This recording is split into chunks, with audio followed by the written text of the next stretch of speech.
Good evening mga ka-everybody. So ayan mga ka-everybody, talagang mahirap ang buhay ngayon talaga mga ka-everybody. Ayan, so kaya naisipan namin mga ka-everybody na mag-iihaw kami ng manok. Kasama ko po yung may-ari at saka mga kanyang anak. Ayan mga ka-everybody. Talagang mahihirapan tayo mga ka-everybody ihawin yung manok kasi ang kulit kapag pinapatay yung manok. Ayan. Tatlo po kaming tumutulong sa pag-ihaw ng manok kasama yung anak niya mga ka-everybody. Ayan. Talagang napapansin ko mga ka-everybody's, ika nga kakaiba yung tinitingnan mga ka-everybody. Puwit ng manok ang inilawan.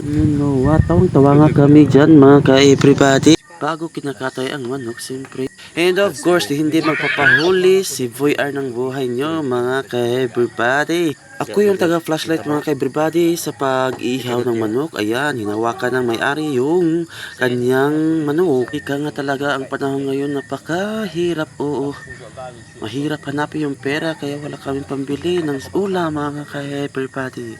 Kaya naisipan ng may-ari na may manok siya at kinuha namin at ayan, inihaw namin mga ka-everybody. Siyempre nagdadasal muna kami bago namin kinakatay ang manok. Sana rarami pa ang blessing na dumarating sa buhay namin. Ayan. Nilagay na namin sa planggana at sa tubig para linisin yung manok at saka kukunin yung mga buhok. Iba talaga kapag native na manok mga ka-everybody dahil masarap talaga yan mga ka-everybody. Wala na talagang tatalo dyan sa manok mga everybody, yung native na manok, napakasarap. Ayan. Ayan mga ka-everybody, ready to slice na mga ka-everybody yung manok natin. Siyempre mga ka-everybody, yung iba busy rin sa pag-slice ng mga lamas. Ayan mga ka-everybody, meron po tayong papaya, onion, garlic, at saka sibuyas mga ka-everybody. Siyempre complete naman yun ang ating lamas mga ka-everybody. Dahil sa mabilis tayo mag-edit ng vlogs mga ka-everybody, ayan luto na, ready to eat na mga ka-everybody. Kain na po tayo.